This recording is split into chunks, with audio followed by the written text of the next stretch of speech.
We gather here today, ladies and gentlemen, to bury one of our previous loved ones, Mr. Robert Zemeckis. He He didn't die was. yet. He didn't die yet, but he was He's loved. pretty much dead.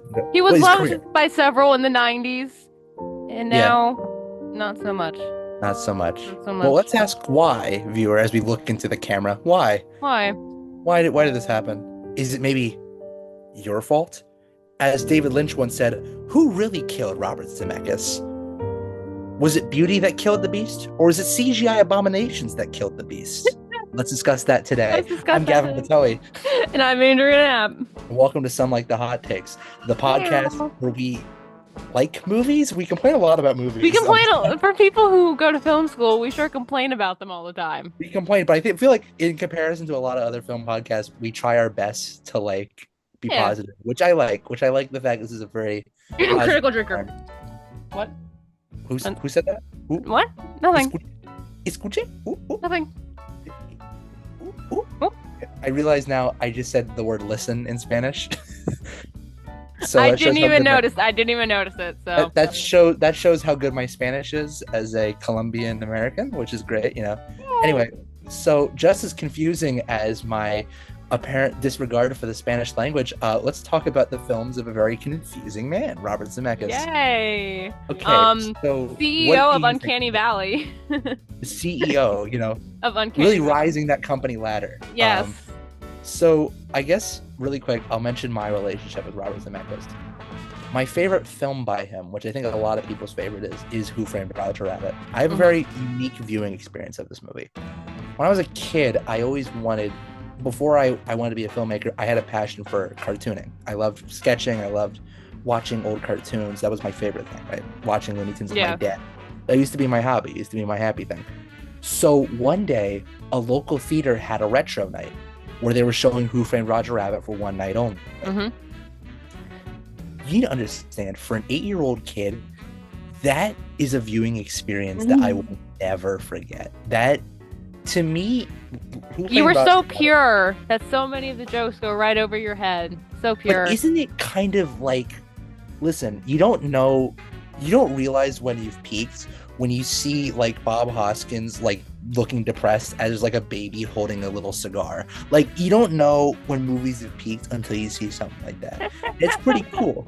But watching that movie for the first time was a lot of things, but also just being enamored by the way it looks. I genuinely believed when I first watched that the cartoons are real. I'm like, okay. It still holds up. I'm like, sure, you watch it back and it's a little glitchy, but like, it holds up amazingly well. It really does. Literally looks like, I would argue that's maybe the best blending of the two mediums. Like, it still looks perfect, like pristine, like an amazing production. And watching that was just kind of like oh my god, I wonder who did that. And I kind of knew who it was. And then I had a weird introduction, because from there I started watching, because my dad knew his movies, and I started asking, like, I wonder what this movie is. And this included films like Romancing the Stone, which is a movie I have not seen that one. So that's a Michael Douglas starring vehicle. It's basically an adaptation. It's not an adaptation, but it's like kind of Indiana Jones-esque adventure film from the 80s. Okay. And it's set in Colombia, right?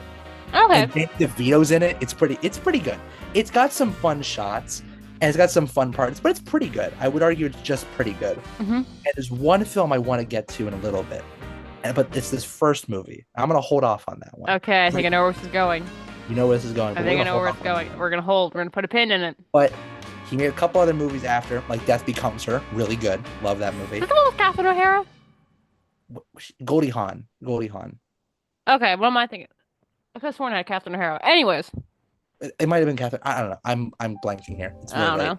It's really late. Anyway. We're recording this like 10:30 at night. Awesome. But anyway, that movie rocks. But then the big one comes out, Forrest Gump. What do you think about Forrest Gump, Andrea? I mean, I'm not gonna lie. Is it the best movie I've ever seen? Eh. But I really like it. I like his ending spoilers. I like his little ending monologue to Ginny, where he's reflecting back on his life. Good monologue. And I really like the film's view of fate versus free will, where he's talking about how some things in life are just kind of bound to happen to you and you have no control. But the other things you can't control, and you can control how the unchangeable events affect you. So I really like that kind of mentality. I feel like I've kind of adopted that, and I like the feather in the wind motif.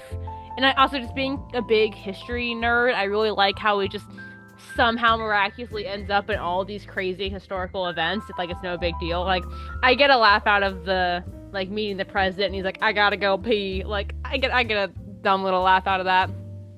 So as a history nerd, I really like how it does like kind of show all these events going on.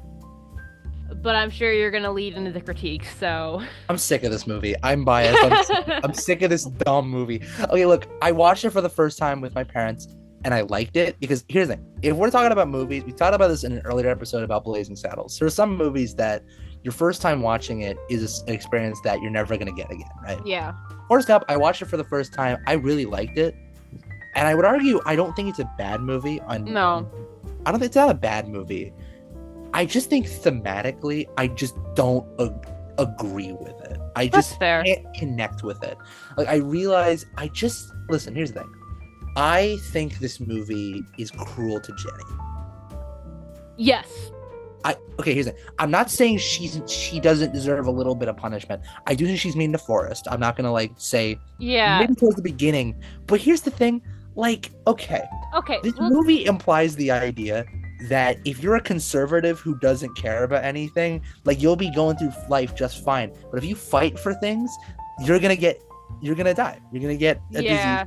And I'm kind of iffy on that implication. I agree with that, because I feel like Jenny has kind of become the villain of Forrest Gump. And I mean, she does a lot of not great things to Forrest. I wouldn't say she does bad things, but she's not great to him.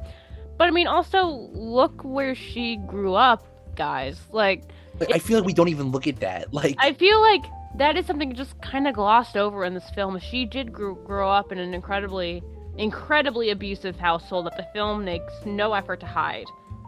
And that really does shape who you become. Because, of course, if she never had a solid, loving father figure, she's gonna bounce around from questionable man to questionable man, trying to fill that void.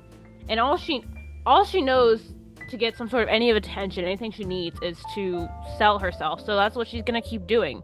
I feel like you really can't blame her because of how she grew up. Granted, is everything she does to Forrest excusable? No. But I really do think she's overly vilified. But here's the thing. I feel as if it's that idea of that she's selling herself, because here's my issue with it. My issue with it lies in the fact that there's one scene where she is, but after that, no. Yeah, but here's my thing. Okay, this movie, whenever I talk about it with people, their thing is, but it's not really intended to be political. It's not really political. Okay, let's talk about this. Okay, so if we're agreeing that what Jenny's doing is because she's just trying to find herself, right? Yeah. All the things she's doing are silly. Okay, let's talk about the things she gets involved with. Vietnam protesters, the Black Panthers, civil rights movements. Are we going to imply those are bad things? Are we going to sit here and be like, those are not noble causes as they are? Okay? Yeah. All right. Whatever. Listen, make what you will about the Black Panthers, whatever. But that's a noble cause. And it's weird that the movie kind of prefaces it like Gump's like, I don't trust these guys, Jenny. I don't trust them. Yeah. I feel Jenny and Forrest, I feel, are kind of just a microcosm of the greater liberal versus conservative mentality overall. But weird. Here's the thing. It's not even. It's not an even split at all. No. Because you definitely are getting the more conservative view, because you're getting all this from Forrest. The most the movie ever does to acknowledge it, I'd argue, is maybe the joke where it's he was named after a Confederate general. That's maybe the most they've ever mentioned towards it. Yeah. Which, it's a good joke, but it's that's not really enough for me. But I mean, that's me being biased. I am biased in that regard. Yeah. I just don't really. I feel like, on one hand, I like, because there is definitely a very romantic perception of the 70s and sure. Woodstock and all of that, but they're the drug epidemic was a very real thing.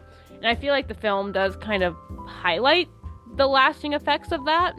It does, but it almost but to me, it romanticized a different period, which is that 50s. I was about to say, because this is Okay, we're not going to mention the racism It's or anything Alabama like that. in the 50s. We're going to say that's perfect. That was the best time of living. Okay, whatever. Okay. It's Alabama in the 50s. Like, sure, it kind of gets rid of some of the romanticism of the 70s, but Alabama in the 50s. It basically is like everything was good until it got bad. But we had one guy who was what was good in America. And I'm like, that I don't like. And it's not just that I don't agree with it, it's simple. It gives you an easy way out in terms of viewing America. Mm-hmm. Point blank, I just don't think the movie is that interesting beyond its greater means. I think there are some interesting ideas. I like Lieutenant Dan as a character. Yes.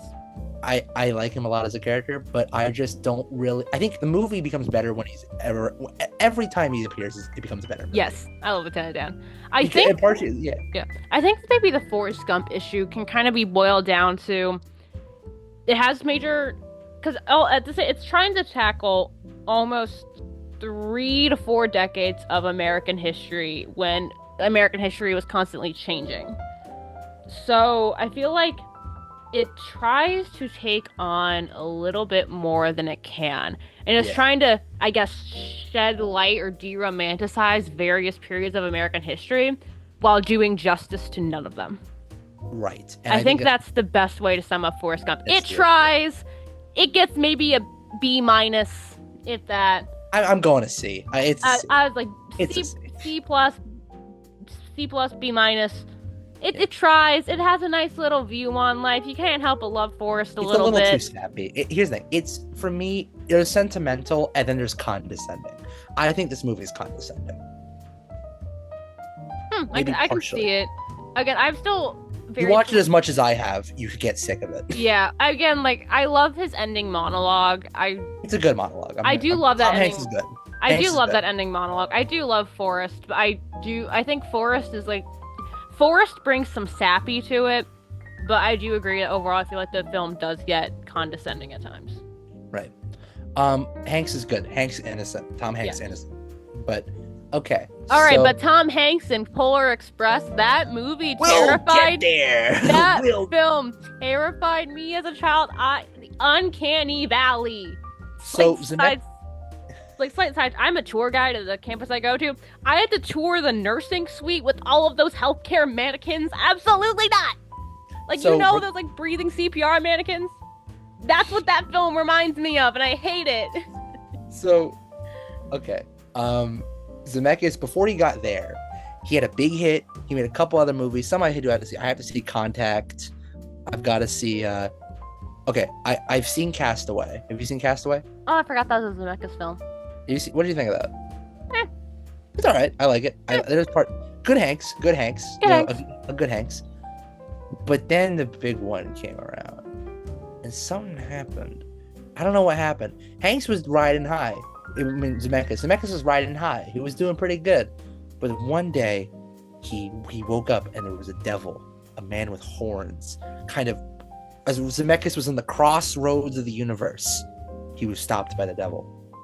He said, Zemeckis, I can give you the ability to envision dreams you can never begin to imagine at a price of your soul. And then Zemeckis, using all of his Forrest Gump money, clouded his own perception and shook his hand. That devil was no Satan. It was mocap. Which leads to... That was an interesting bit. I think that... Yeah. This is not a bit. This is on his Wikipedia page. This all happened. I'm just reading. Right. I'm just reading you the facts of what happened here, Andrea. Anyway, so Polar Express. I hate this movie. I hate it. I hate it. I mean, props to Tom Hanks for being able to voice act that many characters, but stop! He's not that good. He's not that good. He's not that good. He's whatever. Okay. I hate the hot, cold garbage. Hot, cold. We got it. Like, I'm out of here. How do you stretch maybe like a 20-page illustrated children's book to almost an hour and 45 minutes? Badly. Yeah. Very badly. I want to know how he decided that children's book specifically and not like... Could you imagine the Wild Things in mocap? Well, okay. Well, Spike Jonze did a good version of that. Yeah. A lot of things are. It's a great movie, but like, I mean, at least, was this pre or post the gay Cat in the Hat? Did this come before what a or word! after? What a word! What a way to describe. You could have just said Michael Myers. You could have just said Mike Myers. No, you're going straight to the throat. You're gonna use. I forgot his name. No. Let's use that on real people, right? You get this thing taken off of YouTube. All right, whatever. So, okay. Oh. Okay, bleep that. This is the worst episode yet. Okay, so shoot. I think it was post. It was 2004. It was post Michael Myers Cat in the Hat. Okay. But like I can understand like people adapt Dr. Seuss children's books. Why Polar Express? Dude, what if they had like, I don't know, Steve Buscemi be Rainbow Fish? Can you imagine? That'd be goat. That would be goat. Can I get the stripes? What was that called? Case of the Stripes? Case of the Stripes? Shoot. Wait, here's a crazy one. How about Harold and the Purple Crayon starring Zachary Levi? They made that recently. Yeah, that was the joke. That was the joke. No. Anyway, so Polar Express, bad movie for bad people. Listen, I'm gonna be honest. I don't get it. There are some people who I'm like, I hate Polar Express. Like, what? This movie's amazing. It was my childhood. Look. Okay. What? Yeah. If it is your childhood, it's no-go zone. Therapy. First of all, go to therapy. Go to therapy. But like, okay, you know Batman and Robin, that with Uma Thurman? God bless. That movie sucks, but it is my childhood, so we don't touch it. We don't insult that movie because it is my childhood. So but we are Joel Schumacher tourists here, yeah. So we could have a celebration. Here's the thing. I can have a revisionist take about Batman and Robin. Yeah. I can figure that out. As someone who loves camp. Believe it, there's no one in this podcast who loves camp things more than me. The point being, if it's your childhood film, there is a bit of like protective bubble around it. But how were you not scared as a child? I was. But here's the thing. I understand. Listen, you want to be brave. It's just boring. I don't like it. Yeah, I remember seeing it in school and being so done. Okay, you want to talk about? I understand why they chose to adapt it, but it's even worse than Polar Express. Oh, which one? Beowulf. Okay, fun fact. Do you know who co-wrote that? No. Roger Avery. No, what? The Pulp Fiction co-writer. Yeah. Okay, how the mighty have fallen. What? He does podcasts now. Hey, Roger Avery, if you're listening to this, please come on our podcast and talk about writing Beowulf and get me a job. Thank you. Okay, I did read the original Beowulf. I read it in the Old English and in the English. I know I'm pretentious. I have questions. Okay. That question being, why is Grendel's mother hot? In what world is Grendel's mother hot, and then Beowulf sleeps with her? Moms can be pretty too, Andrea. This isn't The Incredibles. This isn't Pixar.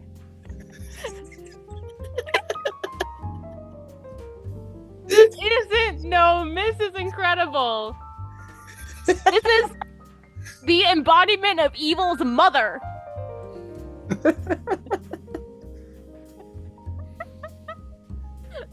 I mean, Andrea, if you're into that sort of thing, like, it's fine. I don't care. Anyway, but my point is that film made some very, very, very questionable choices. Like, Beowulf was already incredibly marketable. You get this big, burly embodiment of white masculinity to have him chuck a battle axe at a monster, a lady monster, and then a dragon. Boom, you're done. This was the era of dumb Zack Schneider bullcrap. Exactly. You're done. Would have sold. You're done. You're fine. Wait, hold on. Hold on. Keep talking. I'm gonna check if this movie like made its money back. Hold on. Oh, I hope not. Keep going. Like, I get it. Like, Beowulf, it was originally like a campfire story. We were here for a good time. It makes more sense if you're drunk, kind of thing. And like, you can see, being a Lord of the Rings fan, you can see Beowulf's influence literally everywhere. It's not hard to mess up, and they messed it up. How much did it lose? You want to see how bad they messed up? Okay, how badly did it lose? The budget was 150 million in Okay. 2007 money. Okay. That's bad. Dude, Mickey 17, I think the production cost is less than this. Oh my goodness. And then what did it make it? 196. That's not good. That's like not even breaking That is even. karma. That is the Norse Vikings coming back from Valhalla going, "You messed up our story." You messed up our story. That's no good. Wait, who's in this? Ray Winstone, Angelina Jolie. She was Grendel's mother. Oh wait, no, you want to know the two people who wrote this movie? You're gonna lose it. Roger Avery. Guess who's the other writer? Zack Snyder. Neil Gaiman. No. Shoot me. I'm deceased. I'm done. So here's a joke for all you in the audience. Robert Zemeckis, Neil Gaiman, and Roger Avery walk into a bar. And decide we're gonna do this with mocap. They all puke on the exact same counter. And then they release it for This is like the easiest box office success, and you messed it up. You goofed. Do you think it should have been animated at all? I mean, Lord of the Rings did Did it. it have to be? It could have. Did it have to? Not really. Either hand-drawn animation or live action. There's no weird middle ground. Why do we do the middle ground? Like, okay, Polar Express, whatever, it's a kid's children's book. Beowulf, there's no precedent. Like, do what you want. I don't care. Also, I'm pretty sure, like, in this version, Beowulf marries the original... They make the original king, like, this fat old slob, which, I mean... Sure, it gives you like another like antagonist, I guess. But then he marries the wife of questionable age. And it's like, alright, that's alright. And then he marries the wife of questionable age, and then is seen having an affair with another woman of even younger questionable age. And I'm like, what is this movie? We lost. Beowulf is literally like Beowulf is like the earlier version of King Arthur, essentially. So imagine, King Arthur, knight in shining armor, sleeping with essentially a monster woman, another lady whose husband just died, and then a minor. What is this movie? Yeah, that's... How did we mess up one of the earliest written forms of stories ever? We goofed. We got Oedipus right. Anyway, speaking of classic stories that were ruined, I got mine. Oh boy, Pinocchio. So we're skipping ahead a long time. Oh yeah. So Zemeckis is interesting because he had these two movies. His reputation kind of went down. Then he made Flight, which I haven't seen, but apparently it's pretty good. Denzel Washington, whatever. I mean, it has Denzel Washington. So he keeps going. Eventually, he's back on his Disney bullcrap, and then he does this Pinocchio live action. Isn't it the same year the other Disney live-action Pinocchio came out as well? You mean the one with Pauly Shore? Yeah. That's a masterpiece. I don't want to talk about it. Because we only talk about bad movies, not good movies. Andrea, okay. Didn't we just have a Mel Brooks and Nolan episode? Well, anyways. You see that silence wasn't actually me not coming up with a clever response. It was me just straight vulgarity. Just cursing up a storm. Yes, absolutely. Of course, as I'm known and prone to do. Anyway, so this movie, let me put something in perspective for a minute. You know that classic scene in Pinocchio where he's going to school and he sees like a giant crock of feces on the ground, and he's like, what's this over here? What is this? That classic scene, they adapted that. You don't remember that scene? Right, because it wasn't in the first movie or the book or anything. It was whatever. Just throw some humor in there. Timeless for the kids. There's also a scene that I literally watched it, and it I was losing my mind. There's a scene. There's a class. You've seen the original Pinocchio, right? Yeah. All right, classic scene. The Stromboli, which, by the way, really great that we're keeping the Italian stereotype. Really. Did they keep the Native American ones? That was Peter Pan. I thought that was from Pinocchio. Oh, right, in Pleasure Island. No, they got rid of that. Okay. Oh, no. Okay, so no, I think they got rid of those. Okay. But we kept the Italian stereotypes, though. Don't worry. Don't you worry. They're white. It's fine. We got some xenophobia for you. Right here. Hey. Anyway, hey, that's a racist. Whatever. That's amore. Don't worry, guys. Anyway, He's not white. He's fine. You can make these jokes. why would you say that? I. Why would you say? Why are you on the defense? We're supposed to be on the offense. Robert Zemeckis is gonna kill us, Andrea. If you keep. This is our most off the wall. This is our Shut- most off the walls episode ever. We're shutting down the podcast. Anyway, I think we did not record at 11 o'clock at night anymore. yeah. On the contrary, we should pick the worst subjects and do it at 11 o'clock at night. Okay, so Anyway, so you know that classic scene in Pinocchio where he gets put in the cage and the blue fairy shows up. And Yes. it's the whole scene where the nose grows big. Classic scene, everyone knows it, right? yes. Very classic. Okay, so the lesson in that is he shouldn't lie. Because he learns not to lie to the blue fairy. And the blue fairy's like, okay, here, leave the cage. I'll give you this out once. That's how that scene, normal lesson, right? This movie, Jiminy Cricket, played by Joseph Gordon-Levitt, in one of the worst. I hate him in this movie. I hate him so much. So Pinocchio is like, what do I do? And then he lies about something, and the nose grows bigger. And in the distance, we see a key to the cage. Wow. And so Jiminy goes, wow. what if we lie to get to it? So the lesson learned is lying is good sometimes. Did he say he was wearing women's underpants? I forget. I watched this like 2 years ago. I'm not watching this again. It was a Shrek reference. Shrek 2. I'm an idiot. Shrek They're gonna 2. roast you in the comments for that. I hope you know.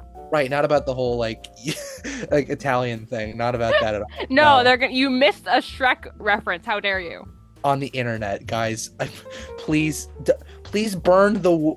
Please, sir, just get the execution over with quickly. Okay. Stupid 18. Okay. Question. Yes. How did they handle, in Robert Zemeckis, clearly he's fine with a bunch of other things. So how did they handle the child slavery? They kinda. I mean, look. Here's what's dumb.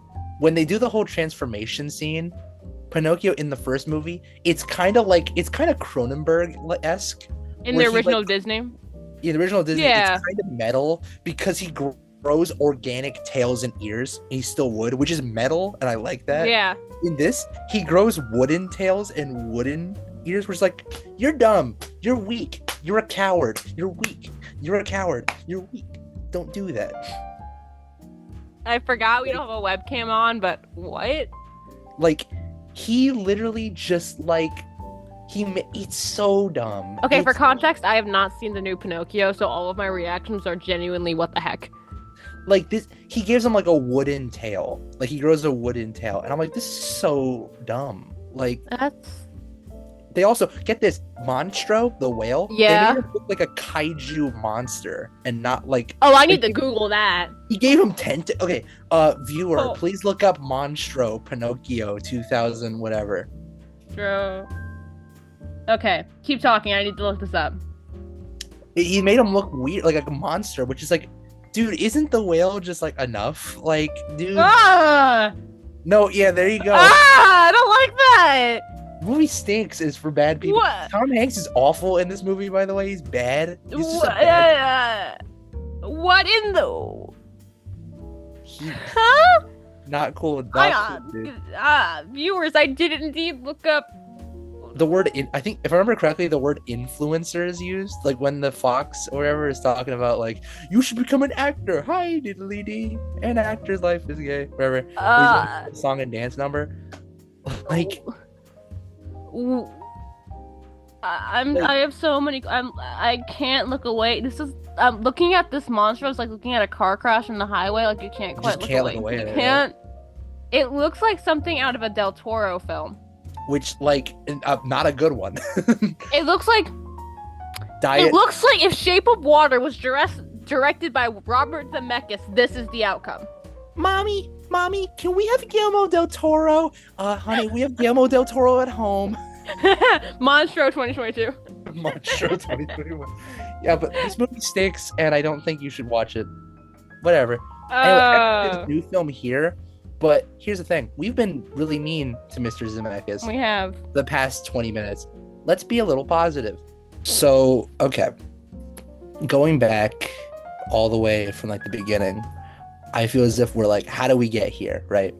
I think yeah. Well, now, are you referring to this episode, or are you referring to his career? Because honestly, okay. Both. So I can only really answer one, which is the Zemeckis one. And here's the thing. The context is Zemeckis and Bob Gale, who, by the way, we did this entire episode and did not mention Back to the Future once. That is a crime. Dude, I think we deserve like a poll, like a streamy just for doing a Zemeckis episode and never mentioning Back to the Future once. Okay. So rectifying that. Good movie that we like. The first one's great, classic. Good movie that we like. Second one, I saw the first one recently. Second one I haven't seen in a while. As a kid, I hated the second one because I hated like that weird future part where a woman forcefully has to get a boob job. Love that. Wow. Okay. So in hindsight, to everything we've been talking about Robert Zemeckis, making McFly's mother get a boob job seems kind of tame. Yeah. Guys, you see, they were really just doing this just so we could put Marty McFly in the thumbnail for views. So great work. Great work by all parties involved. Yay. And then the third one, I don't know why, but that wake up juice scene gets me every time. Like, my sense of humor is broken. I will be laughing. I think it's cool. 5 minutes. I think it's cool. The third one was just a Western because he was like, I don't know, I feel like making a Western. Okay, all cool. right. And then I like that. That's the only part of that movie I remember is the wake up juice scene. But anyway, point is, co-writers. That's all the Back to the Future talk we're going to be talking about, because you know great what? Movie. Why is it a musical? Great movies. Yay! Back to the Future. Bob Gale was his co-writer, and they started out at a university, right? Yeah. They made a short film called. I forget the name of it. I did watch it because it was on a criterion of a movie I will talk about in a second. So they get started and are noticed by Spielberg. Mm-hmm. Spielberg's like, I like these two cats. They're cool. And I'm saying cats because apparently it's the mid-60s, whatever. Austin Powers, Shagadelic, baby. So Spielberg hires them to write 1941, which is a movie that I will be bringing up sometime very soon. I have not seen it, so have fun. I have at a later date. Point is, it's a zany movie with two zany co-writers who do a lot of crazy stuff. Eventually, Robert Zemeckis was offered the opportunity to make his first movie. His first movie is called I Wanna Hold Your Hand.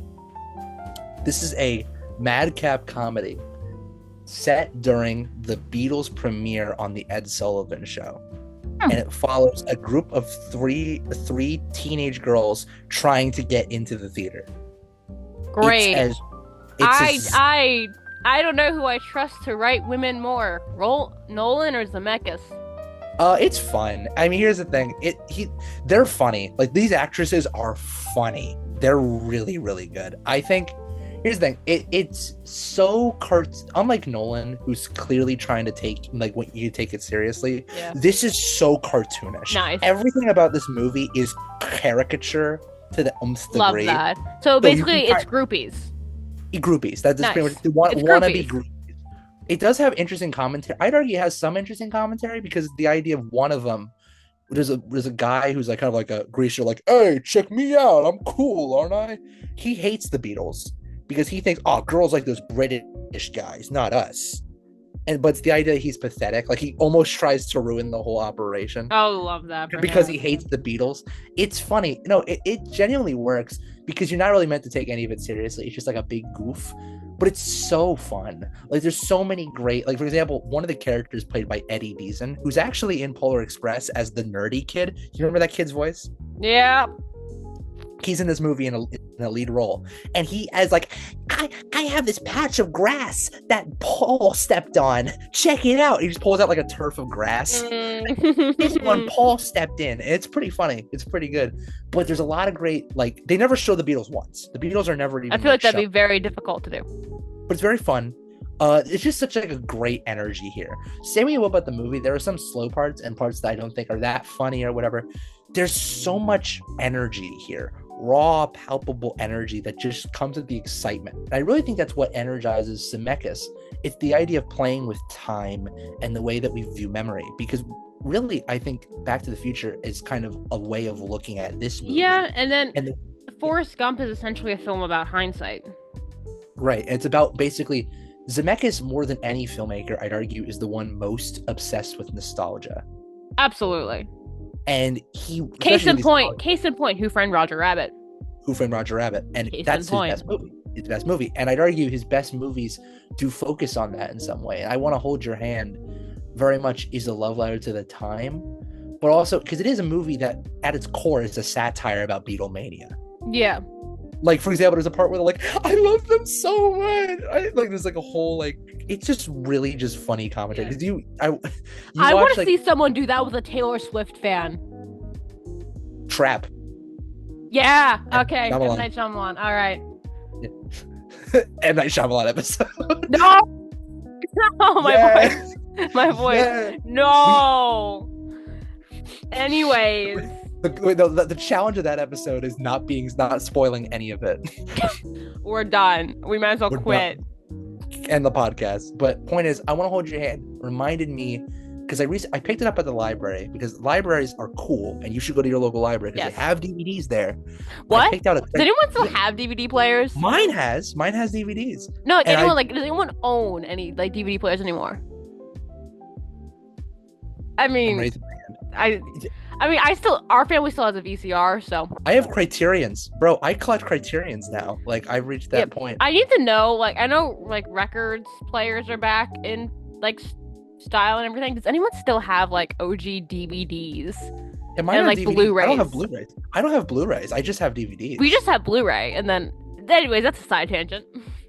Point is, I saw a Criterion copy of this movie, and it really just showed to me how, at least during this early period, how much I just miss Robert Zemeckis doing this. Mm-hmm. He's so good at this sort of screwball, fast-paced madcap comedy that just draws upon it's simple.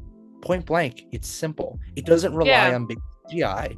It's just the core joke, an idea of this is a moment in history. Watch these characters make buffoons of themselves. Then how did he... He's so good at it. Then how did he screw up Beowulf? Because he did... Here's the thing. What happened? He got too big for his britches making Forrest Gump. And then from there, well, that's interesting. Hold on. I just formulated a thought. Because Beowulf is literally just like campfire story that's a couple thousand years old. That's all it is. It's a campfire story. But when you think about it, Zemeckis has always been leaning away from human stories. He did this movie, then he used Cars, and then he did Cars? Used Cars. Oh, I was like, no, he did not. Anyways.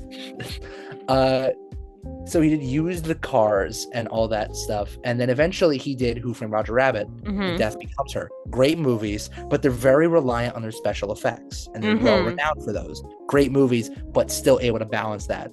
Forrest Gump comes out, and it's this middle line where half the audience loves it, half of it's in on it, right? And it comes down to that focus of like CGI effects and that kind of thing, and the lack of, and the story. The story is still there. People like the story, but people are kind of like, well, people know it as the movie where Forrest Gump beats the president.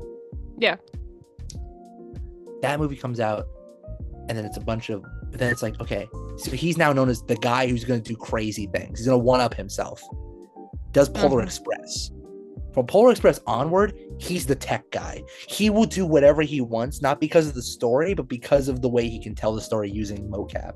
He's already invested so much of his time and energy into it. Why not fully dedicate? So I feel like Beowulf, by extension, is just him attempting to push his own medium forward. Because, fun fact, Robert Zemeckis, to his own admittance, does not like the story of Beowulf. Then why make the movie? I'm sorry, why make the movie? I'm sorry, I probably just peaked the audio there. Then why make the frickin' movie? Because the story doesn't matter. It's all about using technology. Okay, hold on. Mocap. Gaming. When I think mocap, Baldur's Gate 3. The entirety of Baldur's Gate 3, I've met the cast. They're so sweet. That was entirely done with mocap and amazing acting. And I think like Baldur's Gate 3 right now is like the peak of mocap. Like it looks like actually realistic and hyper detailed. Like, look up a picture of anyone from Baldur's Gate 3. Can you say Robert Zemeckis actually contributed anything to mocap? Did he pioneer that field, or did he just tack onto it saying, oh, it's going somewhere, I guess I'll try it because I can? But here's what I will say. People who are like, oh, all mocap movies are bad. Let's go back to Mr. Spielberg for a minute. Tintin, my dude. You ever seen Adventures of Tintin? I'm not saying mocap movies are bad. I'm just saying Tintin's GOAT. Tintin's I'm just GOAT. Like, mocap has come it's mostly used in gaming now. But what I'm saying is, did Robert Zemeckis actually contribute anything? Or did he just ride that coattail? Here's what I think he did. I think he popularized it as a film discussion. Because I think we oftentimes forget the discussion of AI we have right now, I think can be traced back to this. Because if you remember, in movies like Ratatouille, in their end credits, they had little blurbs that were like, this movie was done entirely hand animated, not using mocap. This was a huge discussion. And I think Robert Zemeckis popularized it because I think there was a threat that people thought mocap was the wave of the future. And we look back at this like, oh, what a joke. But it really was a threat. We actually did think of Zemeckis' work here as being a huge threat to animation. Yeah. Which is interesting looking back on it. So I do think Zemeckis, if he does have a contribution, I do think it's in popularizing it as a storytelling method, at least at the time. Yeah, but I'm going to give the credit to gaming there, because I think gaming ended up doing a lot more for mocap in terms of storytelling than Robert Zemeckis did. Just want to make sure, in case we have any viewers who are hard of hearing, she said gaming, not Gaiman, the writer. I thought you were going to say something else there, and... What did you... Okay, hello? Gaiman, like as in Neil Gaiman. I don't know what she thought I was saying. And I'm not going to. Okay, so thank you, audience, for hearing this out. So do you have anything else you want to say about Zemeckis? I don't know, but I don't know, was it ruining his career for mocap really worth it? Like, yeah, it's really prevalent in gaming, but did he actually contribute anything other than tanking his entire career? I don't think he tanked, because I do think he's still making money, he's still making movies. I just think he's gonna be it's like James Cameron. You're gonna be making money from the residuals forever. Right. But I mean, contribute anything in terms of, because say what you will about Forrest Gump, it gets shown in history classes. Parts of it gets shown in film school. It has an impact. Undeniably, the technology used for that is influential. And same with Who Framed Roger Rabbit. Like, those are films. Despite Robert Zemeckis and his filmography, those are still films up for discussion. Right, of course. But after that, did he really contribute anything? That's a tough discussion. And I think he's still trying to hold on to it a little bit, because his newest film is like that one shot of Tom Hanks. But like you said, they use AI for that. They AI DH Tom Hanks to make this film work. Which, here's the thing. I think the thing with Zemeckis is he's less interested in telling stories as he is kind of chasing new technology. And then now, I haven't seen here. I'm intrigued. I'm intrigued. I'm not sitting through another Zemeckis film. I do want to see it, because here's the thing. At the end of the day, I'm interested in Zemeckis because at the end of the day, I want that spark. And I don't know if he's ever going to find it again, but that spark of just originality that just came from, because he, in that early period, I would argue even before Who Framed Roger Rabbit, my favorite one, he was one of those few, like, honest to God, 80s mavericks. Yes. Still making weird movies, still making crazed comedies in the studio system in a time as conservative as the 80s when it came to Hollywood filmmaking. So whenever I see a new movie of his, I always try my best to, like, look for that. And seeing as he's now buried in the ground in this hypothetical funeral for his career, I hope that spirit continues to fly on. And Godspeed, Mr. Zemeckis. But to that I say, young blood. Give people new Who's going to be the new Robert Zemeckis? We need a new Zemeckis. Give people who have actual stories and not just the I'm going to try to cash in technology. Let people have the stories that technology needs to rise to. Not, I have the technology, what the heck can I use it for? Because here's the thing. It was, let's acknowledge this. The new Robert Zemeckis, the Zemeckis that is older, the Zemeckis that uses new technology, was not the person who made Back to the Future. The person who made Back to the Future was a struggling, hungry filmmaker who's energetic and had wild and crazy ideas. It was that younger Zemeckis that gave Hollywood Back to the Future. Exactly. And that's who we want to leave you with. Ba-boom. Right.